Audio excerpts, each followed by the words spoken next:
long before Japan rose as a nation. These islands were home to ancient peoples who lived among forests, mountains, and the surrounding seas.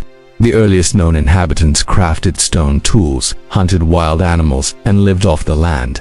Over time, these early settlers developed into what we know as the Jomon culture, one of the world's oldest. Their pottery, decorated with rope-like patterns, revealed a deep artistic spirit. In quiet villages made of pit houses, the Jomon people honored nature, crafted mysterious clay figures, and built a lifestyle shaped by the rhythm of the earth. Around 300 BCE, dramatic change arrived with the Yo-Yo people. Crossing from the Asian mainland, they brought rice farming, metal tools, and new social systems. Villages expanded, societies grew more organized, and powerful clans began to appear. Chinese records spoke of a shaman queen named Himiko who ruled the Yamatai kingdom with wisdom and spiritual authority. Her reign hinted at Japan's first attempts at central power, foreshadowing the rise of the Japanese state. As Japan entered the Kofun period, the landscape began to fill with enormous burial mounds, silent monuments that marked the rise of powerful rulers. The Yamato clan grew in strength, claiming divine descent and unifying large parts of the land. During this era, Shinto beliefs took shape, honoring the spirits of nature, ancestors, and sacred places. It was a time when myths, rituals, and reverence for the natural world blended to form Japan's earliest identity. But the arrival of Buddhism in 538 CE changed everything.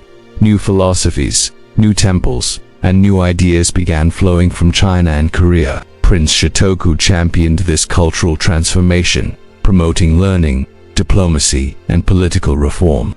Japan's first histories were written, capitals were built, and the Heian period dawned, a time of elegant court life, literature, poetry, and beauty. In this age, Lady Murasaki wrote the tale of Genji, a masterpiece that captured the soul and sorrow of aristocratic life. As the imperial court basked in beauty and refinement, power slowly slipped from its hands.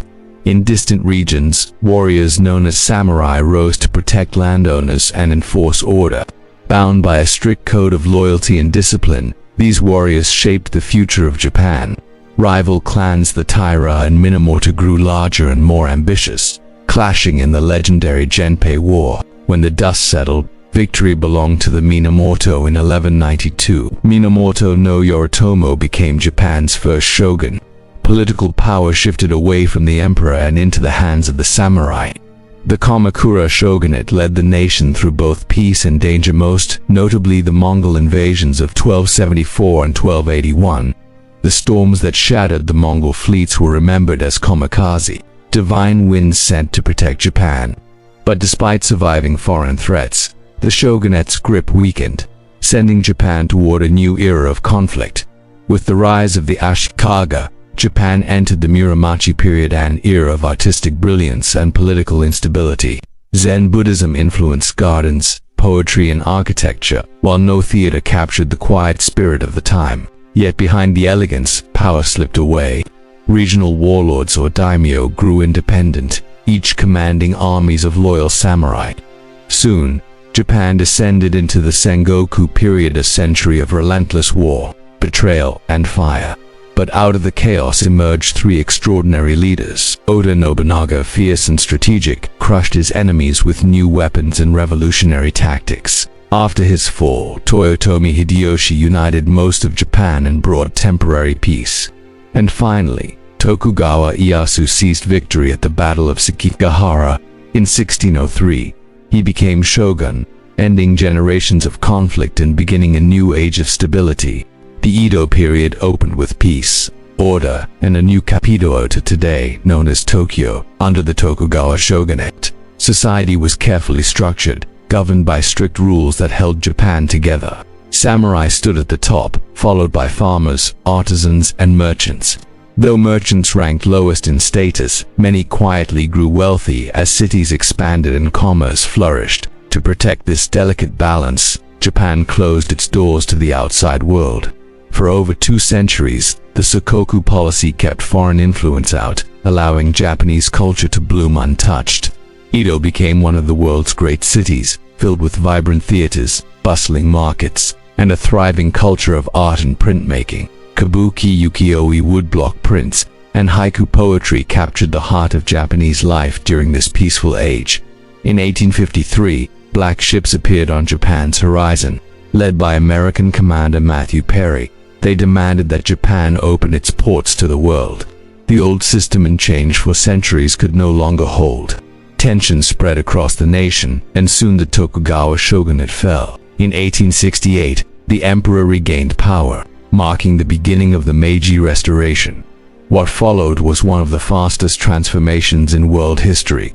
Japan modernized with breathtaking speed, building railroads, factories, modern schools, and a powerful military. The samurai class faded into history, replaced by a new national identity. Japan's rapid industrial growth stunned the world as it defeated both China and Russia, proving that it had become a formidable global power. As the 20th century began, Japan's ambitions grew. It expanded into Korea, parts of China, and the Pacific, seeking resources and influence. This aggressive expansion brought Japan into conflict with Western powers, and in 1941, Japan launched a bold attack on Pearl Harbor, an act that ignited war across the Pacific. The war was devastating, and Japan eventually found itself overwhelmed. In 1945, the atomic bombings of Hiroshima and Nagasaki marked a tragic turning point, destroying cities, taking countless lives, and bringing the war to an end. Japan surrendered, closing the chapter on its imperial era. In the years that followed, the nation rebuilt itself from the ashes. Guided by a new constitution dedicated to peace, post-war Japan rose with incredible determination. Factories grew, cities expanded, and innovation flourished.